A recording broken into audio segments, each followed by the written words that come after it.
ನಮಸ್ಕಾರ ರೀ ಸಾವ್ಕಾರ ಮಂದಿ, ಹೆಂಗಿದ್ದೀರಿ ಎಲ್ಲರೂ? ಈಗಾಗಲೇ KCET ಮೂಲಕ ಮೊದಲನೆಯ ಸುತ್ತಿನ ಕೌನ್ಸ್ಲಿಂಗ್ ಪ್ರಕ್ರಿಯೆಯು ಇವತ್ತಿಗೆ ಕಂಪ್ಲೀಟ್ ಆಯಿತು. ಇವತ್ತು ತಾರೀಕು 24/7/2026 ರೀ.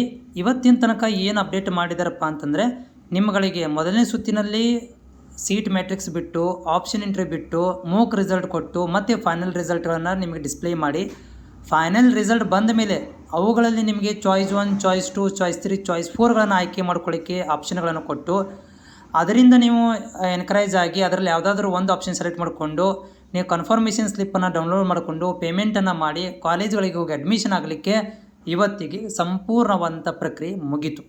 ಇವತ್ತು 24/7/2026 ಇಲ್ಲಿಗೆ ಏನಪ್ಪ ಅಂತಂದರೆ ಮೊದಲನೇ ಸುತ್ತಿನ ಕೌನ್ಸಿಲಿಂಗ್ ಪ್ರಕ್ರಿಯೆ ಮುಗಿತು. ಈಗ ವಿದ್ಯಾರ್ಥಿಗಳು ಮತ್ತು ಅಭ್ಯರ್ಥಿಗಳು ಕಾಯ್ತಾ ಇರುವಂಥದ್ದು, ಯಾರು ಸೀಟ್ ಸಿಗದೇ ಇರುವಂಥ ಅಭ್ಯರ್ಥಿಗಳು ಕಾಯ್ತಾ ಇರುವಂಥದ್ದು, ಎರಡನೇ ಸುತ್ತಿನ ಕೌನ್ಸಿಲಿಂಗ್ ಪ್ರಕ್ರಿಯೆ ಯಾವಾಗ ಸ್ಟಾರ್ಟ್ ಮಾಡ್ತಾರೆ, ಯಾಕಂತಂದರೆ ಸೀಟ್ ಸಿಕ್ಕಿಲ್ಲ ನಮಗೆ, ಅದರ ದಿನಾಂಕಗಳ ಮಾಹಿತಿ ಕೊಡಿ ಅಂತ ಕೇಳ್ತಾ ಇರುವಂಥ ಪ್ರಶ್ನೆಗೆ ನೀವು ಕಾಯಬೇಕಾಗತ್ತೆ. ಯಾಕಂತಂದರೆ ಇದರಲ್ಲಿ ಇನ್ನೂವರೆಗೂ ಕೂಡ ಏನಂತಂದರೆ ಸೀಟ್ ಮ್ಯಾಟ್ರಿಕ್ಸ್ ಆಗಿರ್ಬೋದು, ಯಾಕಂದರೆ ಅಡ್ಮಿಷನ್ ಇವತ್ತಿಗೆ ಕ್ಲೋಸ್ ಆಗಿದೆ.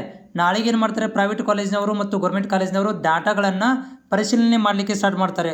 ಒಂದಷ್ಟು ವಿದ್ಯಾರ್ಥಿಗಳು ಅಡ್ಮಿಷನ್ ಆಗಿ ಕ್ಯಾನ್ಸಲ್ ಕೂಡ ಮಾಡ್ತಾರೆ. ಒಂದಷ್ಟು ವಿದ್ಯಾರ್ಥಿಗಳಿಗೆ ಏನಪ್ಪ ಅಂದರೆ ಪ್ರೈವೇಟ್ ಕಾಲೇಜು ಅನುಕೂಲ ಮಾಡಿಕೊಟ್ಟಿರ್ತಾರೆ. ನಾಳೆಗೆ ಇವತ್ತು 24 ಲಾಸ್ಟ್ ಡೇಟ್ ಇದೆ. ಸೊ ಹೀಗಾಗಿ ನಿನಗಳಿಗೆ ಇವಾಗ ನೀನು ಪೇಮೆಂಟನ್ನು ನಾಳೆಗೆ ಬಂದು ಮಾಡು, ಈಗ ನಾವು ಕನ್ಫರ್ಮೇಷನ್ ಮಾಡ್ಕೊತೀವಿ, ಈ ರೀತಿ ಒಂದಷ್ಟು ಮಾಹಿತಿಗಳನ್ನು ಕೊಟ್ಟಿರ್ತಾರೆ. ಸೊ ಹೀಗಾಗಿ ಅದನ್ನೆಲ್ಲ ನೋಡಿಕೊಂಡು ಪ್ರೈವೇಟ್ ಕಾಲೇಜಿನವರು ಮತ್ತು ಗೌರ್ಮೆಂಟ್ ಕಾಲೇಜಿನವರು ಉಳಿದಿರುವಂಥ ಸೀಟ್ಗಳನ್ನು ರಿಟರ್ನ್ ಮಾಡಲಿಕ್ಕೆ ಮಿನಿಮಮ್ 10 ದಿನ ಆದರೂ ಬೇಕಾಗುತ್ತೆ. ಈ 10 ದಿನದಲ್ಲಿ ಏನಾಗುತ್ತೆ ಅಂತಂದರೆ ಸೀಟ್ ಮೆಟ್ರಿಕ್ಸ್ಗಳನ್ನು ರೆಡಿ ಮಾಡ್ಕೊತಾರೆ. ಆಮೇಲೆ ಈಗ ನೀಟ್ ಅದನ್ನು ಕೂಡ ಈಗ ಸೇರಿಸ್ತಾ ಇರುವಂಥದ್ದು, ಈ ನೀಟ್ ವಿದ್ಯಾರ್ಥಿಗಳನ್ನು ಕೂಡ ಇಲ್ಲಿ ನಾವು ಜಾಯಿನ್ ಮಾಡಿಸ್ಕೊತಾ ಇರುವಂಥದ್ದು, ಅದನ್ನು ಕೂಡ ಜಾಯಿನ್ ಮಾಡಿಸ್ಕೊಂಡು ಆ ವಿದ್ಯಾರ್ಥಿಗಳನ್ನು ಈ ಸೆಕೆಂಡ್ ರೌಂಡಿಗೆ ಸೇರಿಸ್ಕೊಂಡು ಏನು ಮಾಡ್ತಾರೆ ಅಂತಂದರೆ ಕೌನ್ಸಿಲಿಂಗ್ ಪ್ರಕ್ರಿಯೆ ಮಾಡಬೇಕಂತಂದರೆ ಸ್ವಲ್ಪ ತಡ ಆಗುತ್ತೆ. ಸೊ ಹೀಗಾಗಿ 10 ದಿನ ಅಥವಾ ನೆಕ್ಸ್ಟ್ ಮಂತು ಮೊದಲನೇ ವಾರ ತನಕ ನಿಮಗೆ ಡೇಟ್ಗಳು ಸಿಗುವಂಥ ನಿರೀಕ್ಷೆ ಇರುತ್ತೆ.